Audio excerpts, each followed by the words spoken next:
Greetings, all of my dear brothers and sisters of Riverview Church. I just want to say how much we appreciate you in these days. I know it's been hard to be apart with all of life being very different, but I just really sense God taking us deeper. And so I hope and pray and trust that you are growing deeper in your faith, deeper in your trust of God, deeper in your love for each other and for your neighbor. And just pray that God's blessing you in these times. I also want to say happy Mother's Day to all of the moms out there. Hope you're having a great day with your family together at home, and may the Lord bless you. Well, we are continuing our series on heaven and asking questions about heaven. We started several weeks ago with the question of who is heaven about? And then we looked the next week at when is heaven, and last week, what is heaven? Today, why heaven? Why is our understanding of heaven and our belief in heaven so important? And so 3 thoughts for you today. One is heaven makes sense of this life. 2 is heaven makes sense of ourselves. And lastly, heaven makes sense of our world. If you have your Bibles, turn to Psalm 139. This is a Psalm of David. It's not typically associated with the idea of heaven, but I think as we look at David's beautiful picture of God's omnipresence, God is everywhere, and his omniscience, God knows everything, we start to see a glimpse of things that are to come. And so Psalm 139, we're going to read the first 14 verses and then skip to the end and conclude this beautiful psalm. So Psalm 139, starting at verse 1. Psalm of David. O Lord, you have searched me and known me. You know when I sit down and when I rise up. You discern my thoughts from afar. You search out my path and my lying down and are acquainted with all of my ways. Even before a word is on my tongue, behold, O Lord, you know it altogether. You hem me in behind and before and lay your hand upon me. Such knowledge is too wonderful for me. It is high, I cannot attain it. Where shall I go from your spirit? Or where shall I flee from your presence? If I ascend to heaven, you are there. If I make my bed in Sheol, you are there. If I take the wings of the morning and dwell in the uttermost part of the sea, even there your hand shall lead me. Your right hand shall hold me. If I say, surely the darkness shall cover me, and the light about me be night, even the darkness is not dark to you. The night is bright as day, for darkness is as light with you. For you formed my inward parts. You knitted me together in my mother's womb. I praise you, for I am fearfully and wonderfully made. Wonderful are your works. My soul knows it very well. Now, skip down to the last 2 verses. Search me, O God, and know my heart. Try me and know my thoughts, and see if there be any grievous way in me, and lead me in the way everlasting. This is God's word. Well, let's begin. Heaven makes sense of this life. I really enjoy storytelling. I appreciate a good book or a good movie. And one thing I know about stories is the ending of the story is the most important part. I mean, if you're recommending a movie to someone, nobody ever says, don't tell me the beginning because I don't know how the movie starts. No, it's okay to tell the beginning. What nobody wants to have revealed is the end of the story, because the end of the story is how everything is resolved. And so an ending really, really matters. In fact, I would say this. I have never seen a really good film that had a terrible ending. Because it's like the terrible ending works its way backwards and kind of ruins the whole rest of the story if the ending resolution is not good. I remember watching a film that I was really into. It was really well crafted and good storytelling. And I hated the ending so much. And I will never watch that film again. Because even though the plot seemed to be going in one direction, I so couldn't stand the ending that it just ruined the whole thing. And the end of the story of this world is probably the most important part of the story. How does everything resolve in the end? Well, there are a couple of prominent worldviews, and these are kind of overarching worldviews that I thought would be helpful to talk about. And so I want to talk about theism and materialism. So theism is this idea that behind the universe there was a creating God and a sustaining God who is actively working in the universe. And so if you think about theism, you think of like religions like Christianity or Judaism or Islam.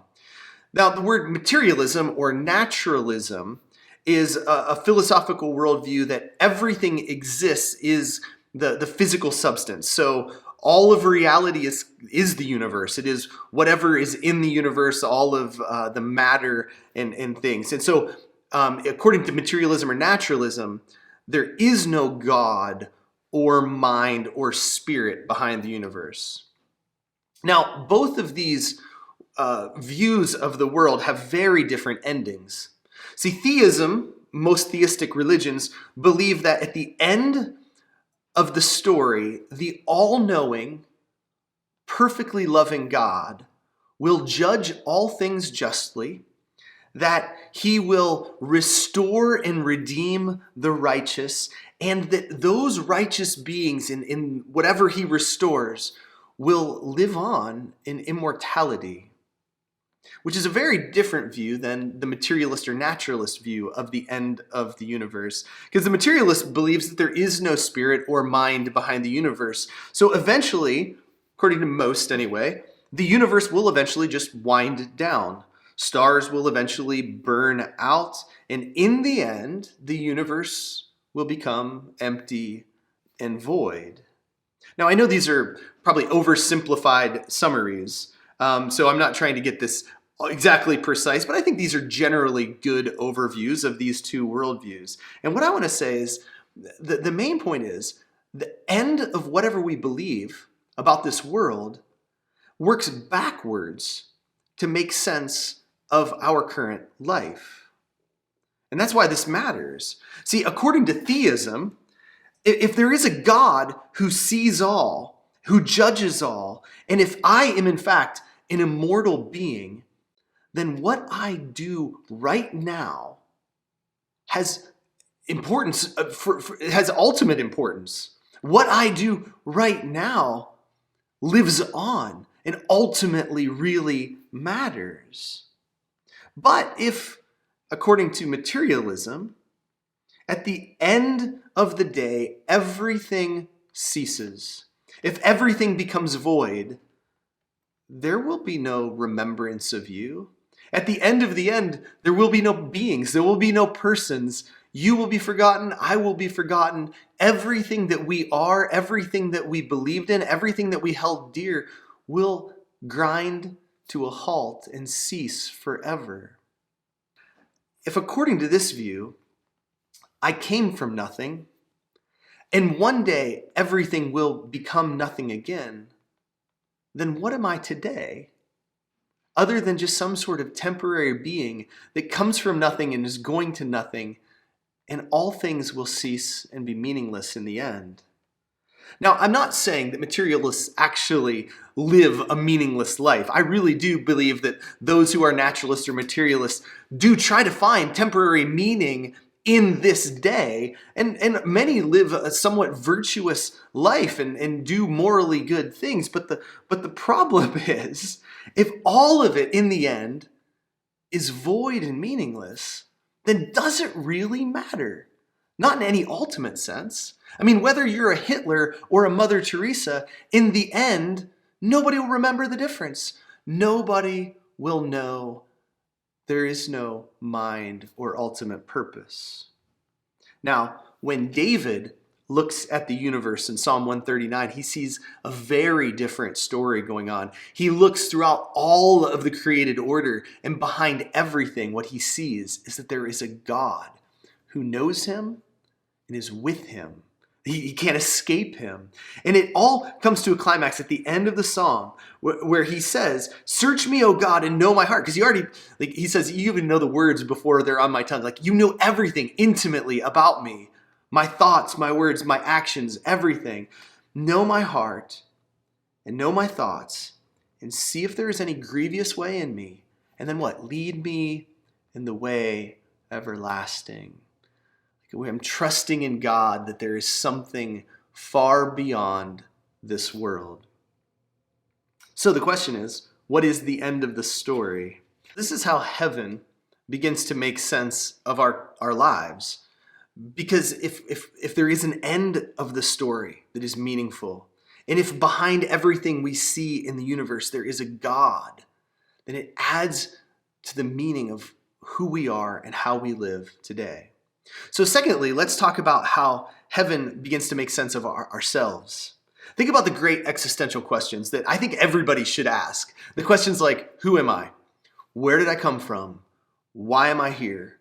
Where am I going? What is my purpose? These are the great questions that I think everybody should wrestle with. Everyone should struggle with the purpose and meaning of their own life. And according to kind of a reductionistic or materialist philosophy, then I'm just my body. And if I am just my body, then all I really am are chemicals and atoms and electrons. I mean, even my thoughts, it's really interesting, right? What are my thoughts if I am just a body? Well, they're just some sort of like electrical synapses going off in my brain, but who am I at that point? I'm just this physical material.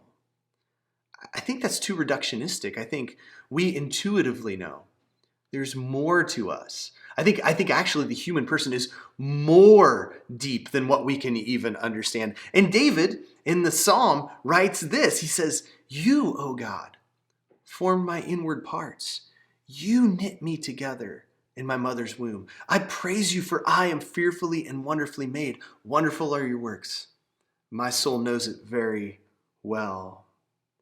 See, I think it's really hard to even get to the bottom of who we are unless there is a God behind our lives.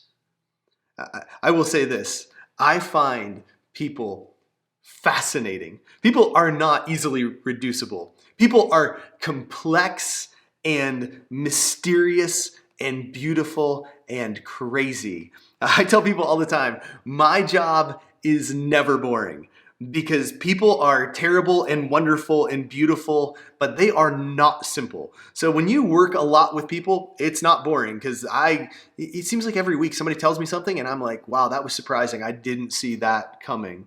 And I've started reading Walker Percy's satirical book called Lost in the Cosmos. I haven't gotten super far in the book, but just in the beginning of the book, there's a couple of really humorous quotes. He says this: "Why is it that of all the billions and billions of strange objects in the cosmos, novas, quasars, pulsars, black holes, you are beyond doubt the strangest? Why is it possible to learn in 10 minutes about the Crab Nebula in Taurus, which is 6,000 light years away, than you presently know about yourself, even though you've been stuck with yourself your whole life?" I find that humorous because he's pointing to, we can know the vastness of the universe in certain ways that we don't even understand the complexity of ourselves. I've been married to my wife for 16 years this week, and I still find my wife to be like deep and beautiful and mysterious and confusing. I still don't fully understand. I love her, but she is still, and probably will for always be, a mystery to me. But not only is she a mystery, but I'm a mystery. I wrestle with my own self and thoughts and the complexity of who I am. I think there's so much more to reality than what we can even pretend to understand. And as Paul says in 1 Corinthians, and we read this a few weeks ago, "For now we see in a mirror dimly, but then face to face. Now I know in part, then I shall know fully, even as I have been fully known." See, heaven is the place where we see things in reality, where we will actually know. But right now, there are so many mysteries and hints and images that we are doing our best. And I don't even know myself, let alone the whole world. And so that's how we'll wrap up today, talking about how heaven makes sense of this world. Have you gotten everything in this world figured out? Can I just make a public statement that there are so many things that I just don't know? Even with the current situation, like I don't know much about viruses. I don't know a whole lot of what the government is doing. I don't know the motives of people's hearts. I don't know lots of like simple things. I don't know how electricity works. Like I remember back in science classes, like kind of getting an image, but like it's still to me a mystery that every time I flip a switch, the lights come on. Like I have no idea how that happens. It is miraculous, right? That we live in such a complex day that it is really hard to know. And here's what I know. There's so much beyond my mind, and I am so small, and the world is so vast and mysterious. Like my brain is not big enough to bring in all of the information. And I think this is particularly difficult in the day in which we live, because we sense this smallness in ourselves, but yet we have access to unending amounts of complex data and information. This is why I think social media can be so discouraging and so depressing at times, because whenever I scroll through social media, there are just endless amounts of posts and opinions, and it goes on and on, and then people are posting things, and it's like, this is true, and I'm like, I don't know if it's true, and I try to read something, and then other people are saying, well, this is not true, and I go back and forth, and I read, and there's no end to it. And then I see people getting like more and more angry at each other because they think people are wrong, and people attacking each other, and it just goes on and on and on. And I'm just like, I just want to see some like funny cat memes. Like that's all I'm here for. But it's overwhelming, isn't it? And there's such a pressure and urgency on social media. So like the stuff that was being published last week, I don't even remember what was on there, but all I know is what is urgent today. And I'm going to be honest with you, like I don't know anything at all about murder hornets. I just don't. Like I see all this stuff about murder hornets. I've not stopped and read anything on them. And it's funny, right? It's funny because this is the latest thing. And what's also ironic about this, like if somebody is watching this video, like if you stumble across this video like 5 years from now, and you're like at this point, you're like, what are murder hornets? Because everything is like such a flash in the pan with social media. So it would be interesting to go back 6 months and just see what we were arguing about, right? Because everything is so urgent and there's so much information. And I feel so small and limited in what I can know. I just can't keep up. And it really does kind of start to make you feel kind of crazy. And what I also think is it really divides us, because I think so many of us, the things that we do think we know with such certainty, and we're not humble enough to admit, man, so much of this is beyond what I can grasp. And what I know about heaven is that heaven will begin to make sense of this world, because we are all so small. But the scripture tells us we are not insignificant. We are created in the image of an eternal God who loves us and gave himself for us. But from my perspective, see, I can't even save myself. How am I going to try to fix this world? I can't even come to terms with what all that I know and believe. How can I set everybody else right on social media? And I have to trust in the all-knowing God, that he will make sense of this world, that he will redeem it, that he will restore it. See, part of Psalm 139 that we didn't read, and there at the end of the psalm, it's all this beautiful language, but there's a couple of verses towards the end that are pretty difficult, because David cries out against his enemies. And of course, David had many literal enemies in his day. And David cries out that he hates them. I mean, there's been violence done against him. And here in the psalm, we see that he has to cry out to God. And he says this, "Oh God, that you would slay the wicked. Which sounds pretty vicious, but David is crying out for justice. But he's not trying to enact justice by himself. He is trusting that God will bring justice in his day and ultimately at the end of time. Why do we see so much anger and bitterness on social media? I think some of it's because we see things that seem unjust to us. We see things that are falsehood. We see lots of foolishness on social media. And then it drives us to either depression or anger. Because I think we want to set the world straight. And social media is a great example of some of the worst things in our world. But here's a challenge for all of us in these days. Pray for them. Remember that there are people behind these computer screens. Now, this is a pastoral do as I say, not as I do, because I fall into this just as much as anybody. I get so frustrated by the venom and animosity and just like the ridiculousness and the foolishness on social media that it can really start darkening my own heart. And I have to realize, like, I can't even fix myself. And some of these people put things that are foolish, that makes them foolish. It doesn't make them evil. And some people put things that are very angry, and then I want to respond in anger, but I'm like, man, they must be pretty broken if they're so angry here on social media. Wonder what's going on in their life. And my calling is not to fix the entire world. I can't. I'm way too small. But I can trust these people into the hands of God. I can pray for them. Maybe social media should be our new prayer list of just, God, these people are broken.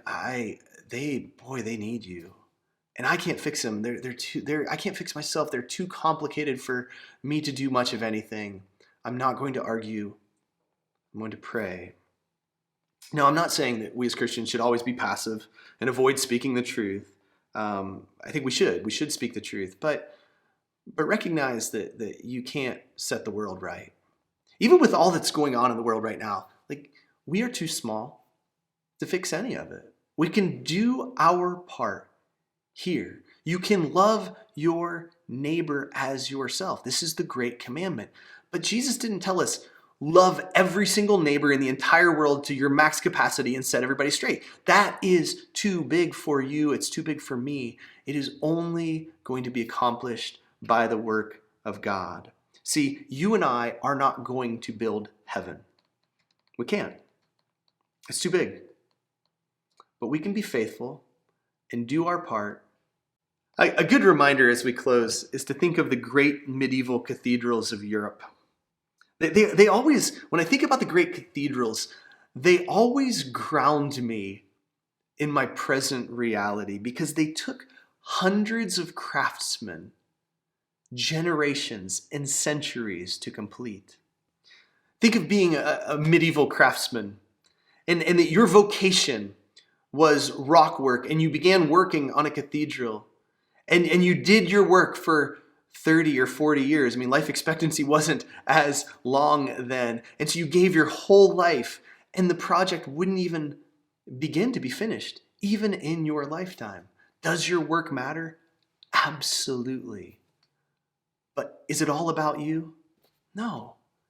You're one part of a larger community trying to be faithful to God and all working together to create this structure that is beyond all of you for the glory of God.